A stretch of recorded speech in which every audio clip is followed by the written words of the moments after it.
So, hello, ladies and gentlemen. Today in this video, we're going to be talking about a lot of different stuff and as to why sometimes people compound and sometimes they just don't.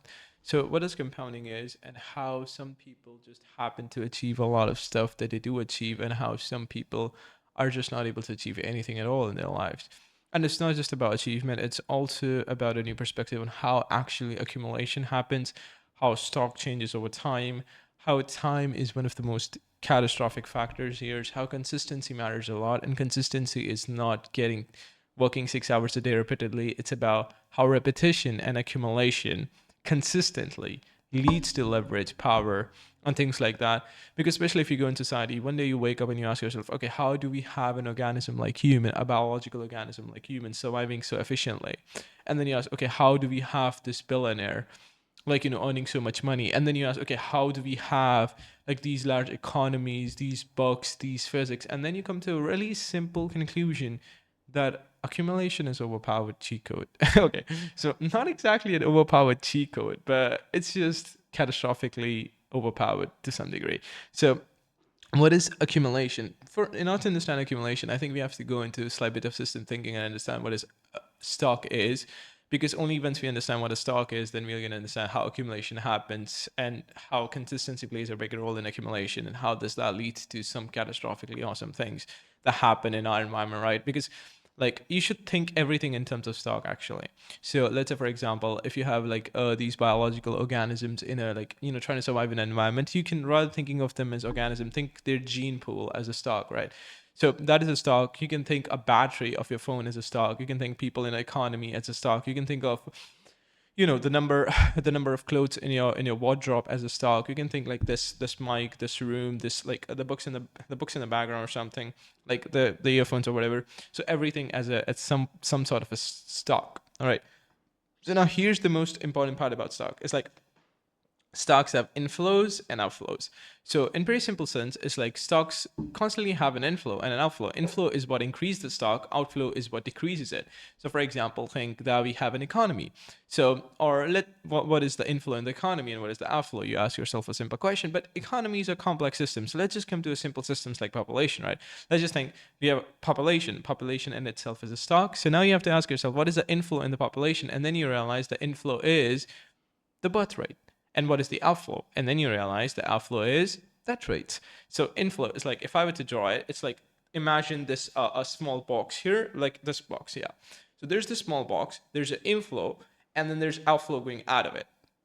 All right, so if you were to say, okay, what exactly is an inflow? Inflow is like the people that giving birth constantly increases the population, but the people dies constantly decreases the population. So population levels are constantly either increasing or decreasing, right? On the basis of how many people are giving birth and on the basis of how many people are constantly dying, right? So this is a simple system.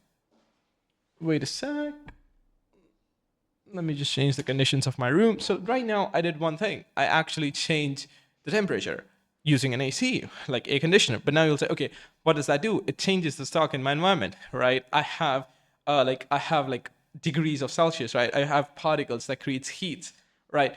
So in this room, the stock that was like the temperature, and it was like the heated particles that were available in the room, constantly gets increased or decreased. So what that AC does is, like, I have the stock, it kind of constantly provides the cold air, which increases the stock of cold air. At the same time, the hot air gets out. So now where's the hot air going? So if you can see the doors, like, there's a small, really small area there, right? Which allows, and then there's the wind too. Like, so you have like the windows and the doors, and then they have the gaps between them. So each time the air comes from the AC, which push forward, the air in the room gets out. So the heated, the warm air from the room constantly gets pushed out, and the cool air constantly gets in. That's how the room temperatures maintain itself. But after some time, when the hot air is obviously out of the room, the cold air starts to leak out, and the hot air from the outside may also come in. So as you can see, like, this is a room, the stock it has is like the warm or the cold air, but constantly, okay,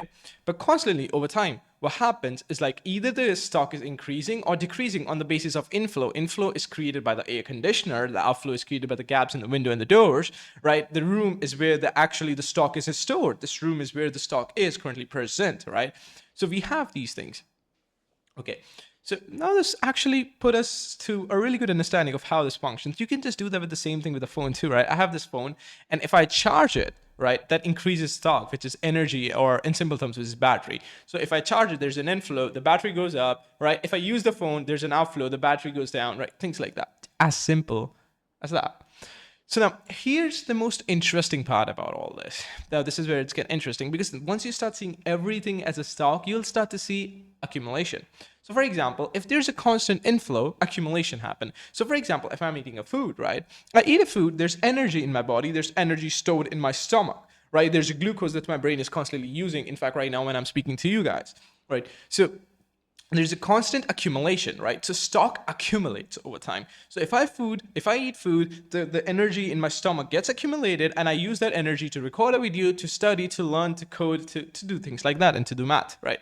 So this is how we have accumulation happening. So over time, when there's a constant inflow, things keeps on getting accumulated. Same thing, think people in terms of like since we started thinking population in terms of stock, think population as a just massive accumulation of because of inflows.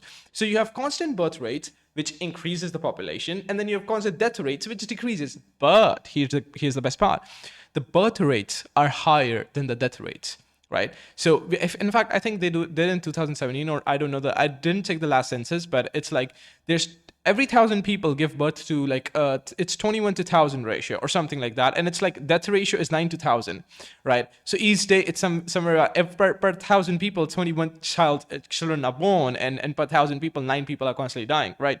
So you have 21 adding up, 9 going out, which is dying. So this is like falling down. So this constant flow, this is inflow, this is outflow. The inflow comes, the stock rises. The outflow, the stock decreases. But inflow comes again, the stock rises even more, but outflow decreases. But inflow is more than the outflow. 21 is more than 9. This is the best part. That's why over time we see in population dynamics, the population keeps on rising, right? By the time I would reach 60 years or something, the population would have successfully reached, I don't know, the double of what it's right now, almost double, right? So population, in just a span of 60 years, it's developing, it's doubling up. And this is what we call runaway feedback loops, or in simple terms, we can just say like a runaway increase in stock, or in simple terms, it's like this. The rich gets richer, poor gets poorer. Have you ever heard of that line? Everyone heard that. Like, it's exactly the same the same way. The more the people there are, the more birth rates there is, and the more birth rate there is, the more people there are to give birth, and which increases more the people there are, which constantly once again increases the more the people that gives birth, which once again increase the more the people there are. This is what the runaway feedback loop is, right? So in simple terms, it's like the rich keeps on getting richer, because like the more the money they have, the more the money they make, and the more the money they make, the more the money they have, which even makes more money, right? So this is like what a runaway feedback loop is. So for example, for the last 10,000 years, we have never reached to even a population of 1 billion. I mean, even that, like, even we were just in millions, right? I mean, and this is what the speciality about runaway feedback loop is they constantly amplify, and they just don't stop. They just don't stop. We're going to be at 16 billion, and then the population is not going to increase at that rapid pace, because right now we're talking about billions. In the past, we were talking about millions, right? And then suddenly, like, we're going to reach 100 billion, and then it's going to once again keep on exploding and exploding. So this is how populations keeps on getting explode, right? This is what happens when the more the stock you have creates the more stock for the future. That's pretty much it. That means the more the population I have, the more the population would self-reinforce. That means the more the stock rises, the more stock create conditions for the stock to rise even more, right? Okay, are you seeing it? If you're not seeing it, let me simplify it and make you understand it even more in different perspectives, so that you get this idea really through your head. And in simple terms, think of it as feedback. So it's not time to introduce feedback in order to understand this more. I mean, think of stock as that there's always something maintaining a stock. All right. So for example, as if I have a stock of energy in my body, which is pretty much carbs, protein, calories, fats, and things like that, right? Constantly stored in my body, right? So they are in my body. That means there's someone who's constantly storing that in my body, which is myself, because I wake up every morning and eat food and do stuff like that. So I woke up, I went downstairs to my room or to my kitchen, and then I ate the food, right? Or my mom cooked the food for me and I ate it, right? So now each morning I wake up and I increase the stock of the food in my body repeatedly. for years. And then I went to, let's say, gym, or let's say I actually do code, or let's say I do mathematics or study about science or something, or let's say I just do something, anything at all. And that burns energy. Just watching this world burns energy. Just being sitting in this room burns energy. Just doing nothing. That's what, like, yeah. I mean, uh, I think that's what they call BMI. Like, I don't know exactly the full form of it. And it's like the energy you burn while doing nothing. So just sitting here and being alive burns energy, right? The brain is constantly working in the background. The nervous system is constantly working in the background, constantly fighting diseases, constantly doing X, Y, and Z stuff that I don't even know about, constantly digesting food that is already there, constantly building up muscle, destroying muscles and things like that. So this is the best part, right? Because my body is constantly burning energy. That means I'm constantly increasing the stock, simultaneously decreasing the stock. See? But now here's the best part. And here's what accumulation actually starts to happen, right? But before we even got to accumulation, we need to first understand feedback thoroughly, right? So now what is feedback? Feedback is just stock maintaining itself through information flow. So for example, let's say you have a stock. I have a stock. The stock decreases. Now there's someone who cares about it increasing or decreasing. There's a purpose behind it. So the stock decreases, and now you'll say, oh, I need to increase the stock because I need to eat the food, because I need to have energy, right? Okay, I need to have the water, right? Because I need to grow the crops, right? I mean, I need to have the money in my bank account, right? Because if I don't have it, like, how am I going to pay for my rent? So there's constantly something that is increasing the stock, and there's constantly something that is decreasing the stock, right? And this is where the feedback loops comes in. Feedback loop is just stock maintaining itself through control mechanisms, right? So you are the control mechanism here. So the stock is the energy, because we are seeing the world through stock centric perspective, right? We are not seeing it through, like, right now as a human centric. Things like energy maintain itself using you, right? Money in the bank account maintains itself using you. Like, if the money goes up, like, you stop working, you go on a vacation. If the money goes down, you start working hard, right? There's something that the stock uses to maintain itself, which is the control mechanisms, we say, right? So, and this is where the feedback loop emerges. Stock maintaining itself through inflows and outflows, right? And this is what a feedback loop is. So now we have a control mechanism, which is, in this case, is a human, right? So if the stock level rises, you actually don't do anything. Let's say energy levels are high, you don't eat food. Energy levels are low, you eat food. Bank account level keeps on increasing. Maybe you go back to earn more money to increase it even more rather than going on a vacation. You can do that, absolutely. You can increase it further, right? And this is how actually rich people become rich too. The more the money they have, the more the money they go on to make, which even makes more money. And like, this is just, once again, runaway feedback loop, right? So, and now here's the interesting part. Over time, these control mechanisms constantly keeps on accumulating stock. And this is where accumulation happens. So for example, rather than when I'm feeling, like, let's say I consume 2,000 calories a day, let's imagine, or maybe 3,000 calories a day. I eat 3,000 calories a day, right? But the energy I use is just 2,600 calories or 2,700 calories, or let's just say 2,890 calories, just 10 less. So now here's how the game changes entirely, right? Because here's the thing. If let's say this is my stock once again, this box here, like this thumb, right? Not thumb, actually, the hand. Okay, the fist, right? So this is my stock here. Stock keeps on getting accumulated because I'm eating food, and it keeps on getting an outflow. That means it keeps on decreasing, right? Because I'm doing something. But now over times, like, let's say each day I have 10 stock left, right? Or 10 energy, 10 calories left. I just burned about 2,990 calories. There's 10 left. By the end of the month, I have 300 calories left.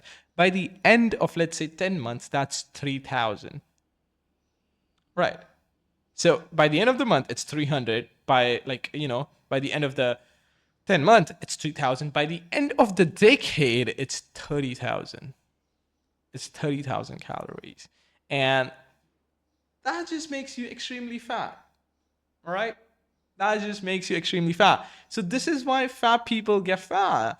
Because the energy that they use, the energy that they get, or they constantly consume, the stock, is not what they use. So the inflow is less. Sorry, the inflow is more than the outflow. I said that wrong. I'll repeat it again. The inflow is more than the outflow, right? So now what happens? Things starts to accumulate. Literally, things starts to accumulate.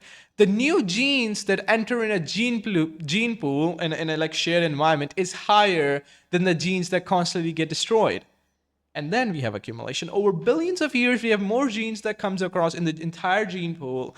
And in this gene pool, the new genes keeps on coming, and the old genes, which are actually not useful, keeps on getting removing out. But over time, we have successful genes that persist. And the ones that persist is higher than the ones that get destroyed or get removed. So gene pool keeps on increasing. The stock is the gene pool, and we humans are like the byproduct of those gene pools and things like that. We are not going to talk about evolutionary biology right now and genetics or something. It's like in stock level example, so we are not getting into that right now, right? Though we can definitely get that into in future, so stay tuned if you ever want to know about evolutionary biology or things like that. There's some crazy stuff out there about biology. So that too. But yeah, if you come back to the point, like we derailed a little. So if you come back to the point, it's like the stock only increases when the inflow is more than the outflow. And here's the thing, everything creates some sort of an inflow and an outflow. For example, you go to gym, you constantly you constantly use energy to build muscle, which we call hypertrophy or something like that, right? So which is constantly like the muscle gain, like so the muscle gains that you have. So if let's say I don't go to gym, actually I just do slight bits of exercise in sports. But if let's say I go to gym, I have muscle, right? And this muscle keeps on getting dense or something like in the body. So this is what creates accumulation. This is accumulation. Stock is keep on improving, right? And here's the thing that people don't understand with accumulation is that some accumulation is catastrophically better than no accumulation. So for example, some amount of increase in inflow is catastrophically better than no inflow at all in terms of going to gym and in terms of studying, but in terms of having a business. But sometimes it's also catastrophically wrong, right? But now you'll say, okay, why is it catastrophically wrong? Because like I told you, the fat guy example, just 10 calorie surplus can create a 30,000 calorie surplus by the end of the decade that can make him somewhere about weight. I don't know how much that is going to convert into weight because I'm not that kind of a into how these things work, nutritionist or something like that. But here's the main point, right? By the end of the day, by the end of the decade, he's going to be extremely fat. Not too fat. I don't know exactly how much that is, but at least so some amount of surplus always it's going to make him fat. He's going to be a fat guy after a couple of years. And that surplus, that 10 thing. And if you just get a slight muscle gain every day, doesn't really matter. Doesn't have to be on the level. Yeah, you don't have to transform in 3 months. Even if there's just a subtle and a little, by the end of the decade, you have a lot of things. You literally have an entire body with an entire sexy body, abs, muscles, because it's a decade. And this is what people don't realize. If water doesn't seem like much, let's think of the water in terms of stock, but over the decades, over the millennia, when it accumulates, mountains goes into crumble. I mean, that's how accumulation happens. Like gene pools, like genes, like for example, over the start time, you have simple life that just appears to do nothing. But over time, when the gene pools keeps on accumulating, the more types of different genes and how they express themselves, how complexity starts to emerge. Over time, you have this entire human talking about the gene pool itself. You're sitting in front of you. See the thing, accumulation is catastrophically this accumulation in the gene pool happens in the 3 billion. This takes a lot of time though. Accumulation sometimes takes a lot of time before we reach runaway loops, right? Which is another thing. And then you have this language. And now you'll say, okay, what is a language? Language is just accumulation of word. Here the stocks are the word. And words are what you use to express something or actually associate meaning to something. So for example, I say okay, this is a mic. This is a word I associate it to so that we could actually use it and I talk about it when it's not present in the environment. So let's say I'm in the next room and I told my mom that I have this new mic that I bought or I have this new clothes that I bought, which is not new at all. I have this new phone. And the phone is like the word I assign to it. Right? It's the word. So now you have language and then you assign these different words to all these different things. And language in itself is some sort of an accumulation that happened over a millennia. You started with grunts, oh, he, hoo, hoo, he, ha, ha, something like that at the beginning of, when the language was evolving. The grunt became words, those words became sentences, those sentences became language, and over time, grammar and everything starts to accumulate, and how you pronounce right, what do you get right, how do you actually form a sentence, all the rules, the M, the D, and things like that. So this is what accumulation does. At the start, there's nothing. You start with really simple things and then you start to accumulate. Same goes for if you go to gym. Same goes for if you code 3 hours a day. And now you'll say, okay, what does coding accumulate? Or what does doing mathematics, physics, science, biology, or reading accumulate? It accumulates neural density. It accumulates neural pathways that allows you to think complexly. And that is the stock here. And this is when it gets interesting. It's not about, you can see all those books in the background, right? It's it takes a lot of time to get through all of them. Some are trauma some are related to trauma, some are just related to some different religions that I would get interested in, some are related into philosophy, some are just into neuroscience and biology, right? And it takes a lot of time to accumulate all that. I mean, almost a decade. But when you generally read it. But the point is, it needs to be slow, or even if it's not slow, it needs to be something, because if there's nothing, then nothing's going to happen. All right. I mean, so for example, reading just 20 minutes or half an hour a day is reading, then it's better than no reading at all. This is something you need to understand, because by the people imagine, always remember this: people overestimate what they can accumulate in 3 months and underestimate what they can accumulate in a decade. This is something they always do. Like if you, this is humans don't get it. They never get it. They underestimate how much they can accumulate. Like they go to gym, or they go to like do some activity, they go to sports, and they start thinking, oh, I'm gonna get really good at this. I'm gonna get really better at this. Like, yeah, for example, when I also joined like like the basketball major team, right? So for the state, so at that time, the team was really good. And I was thinking, okay, I'm going to get to the best people. I'm going to become better and better at the sports. I'm going to be this, I'm going to be that. In just like 3 months, I'm going to train hard. I'm going to do it for like 10 hours a day or something. But that is something you don't get. Accumulation takes time. Accumulation takes consistency. A perfect routine, a perfect diet, a perfect gym routine, a perfect sports routine, a perfect book that you've been reading 10 hours a day. Like, you can do it. You can, it is really perfect, right? The books that you read, or if you read 10 hours a day, that's perfect accumulation. But it doesn't work if it's not consistent. Grandiosity doesn't lead to anything substantial. Like, you can have the perfect routine that accumulates the perfect muscle. You can have the perfect diet that accumulates the perfect, but if it's not sustained for a year, if it's not sustained for a decade, then there's no point. And here's the thing: a mediocre routine, a mediocre diet, a mediocre something, if it accumulates, like if it accumulates the stock, over time it wins. It's better than the best. It doesn't need to be optimal. There needs to be something. Right? Always remember this: there needs to be something accumulating. And here's another thing: there's always something that needs to not accumulate. For example, fat in the body. I don't want you guys to be fat, right? Small accumulation, you need to understand, sometimes small accumulation leads to a lot of power over the decades. Sometimes small accumulation leads to catastrophic loss of power over the decades. Take a guy who's addicted. Now, over time, the dopamine baseline shift, the stock there's changing. You can think the dopamine is always maintaining certain levels. Then the baseline shift, then the normal amount of dopamine you get, or the prediction you get, is extremely high. So you have to maintain that baseline. So this is how neuroscience and stock, like I'm combining two system thinking and neuroscience into one thing so that you can understand what I'm trying to say. And now they constantly consume drugs or porn or Instagram or whatever they do, like reels or whatever their addiction is, constantly. And over the decade now, 10 years in, and now they're using, let's say, like if you are a normal person, they're using 4 or 6 hours of Instagram. People underestimate how they think, oh, it's just 1 hour of Instagram a day. It's accumulating. It's creating neural tendencies. It's actually changing the baseline. It's actually making you adapted to that thing. And now you need to do that thing, right? I mean, so this is what people do. And by the end of the decade, because no one at one day, not anyone woke up and started realizing they were addicted to Instagram. Like now an average person use Instagram or YouTube a 2 to 4 hour a day. But just a decade ago, people weren't using it that much.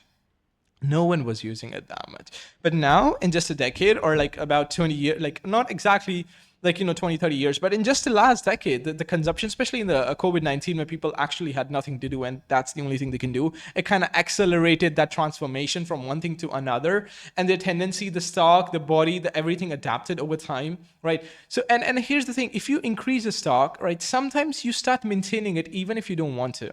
Right? Because the baseline shift, because how biology adapts. Now that's another topic actually. That's going to get really complex, and then we have to come through different really things, how neuroplasticity happens and things like that. So we are not going to get into it. But I think this tells you. So here's the biggest thing with accumulation. Accumulation doesn't need to be perfect. The stock increase doesn't need to be perfect. You don't need to get the best routine. You don't need to get the best diet, but you need to get something, right? You need to get something. That is the first thing. Second thing, in order to get something, you need to have consistency, right? Over time, accumulation matters. It's not about just reading 10 hours a day. That's bullshit. It's about reading 30 minutes for the next month or the next years. That's how it happens, right? Accumulation needs, that is another thing how it happens. And so you have to be consistent, right? At the same time, it's fine if it's slow, but it's better than nothing. Always remember that, right?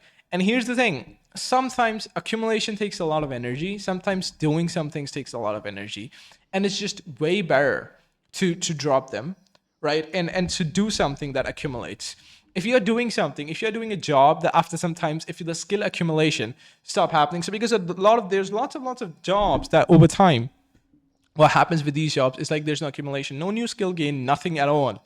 Like nothing new. They learn nothing new. They understand nothing new. They're just stuck sitting in the room. Nothing. Their understanding is not growing. They're like nothing is growing. No stock is accumulating. They stagnate. This is another big problem. So you also have to take care of that. And if you accumulate something bad, oh man, then also it's kind of bad. So yeah, remember that. So this is how system thinking kind of like correlates with accumulation, and how accumulation can lead to like a lot of compounding in power. This is how billionaires become billionaire. They keep on accumulating capital, which accumulates more capital. Simple as that. So yeah, if you like, yeah, so if you like the podcast, thanks for watching till the end. My name's Varik.Verilion, and if you want to know more or understand a lot about different stuff, and it's the podcast quality and the things, and the thing I'm going to talk about is going to keep on getting better and better and better, because there was the simple topic that I just wanted to explain, but over time I'm going to explain a lot of complex topics and a lot of complex understanding that I haven't even got started yet. So that is another thing. But and my communication skills aren't the best. I accept that. It's just like first time actually expressing my thoughts to someone, and I realized like I didn't actually match up the causality. There's some concept that should be in there. I forgot them. So that is another thing. So and the reasoning was not really strong. Like I jumped from one topic to another. That was another problem. At the same time, it's like I actually jumped too quick because I wanted to get to conclusion really fast, but I actually let go of a lot of topics that I should have explained. That's another problem that I did. So yeah, it's not perfect, but thanks for watching till the end. If you did watch till the end, because I don't think so. But yeah, nice meeting you.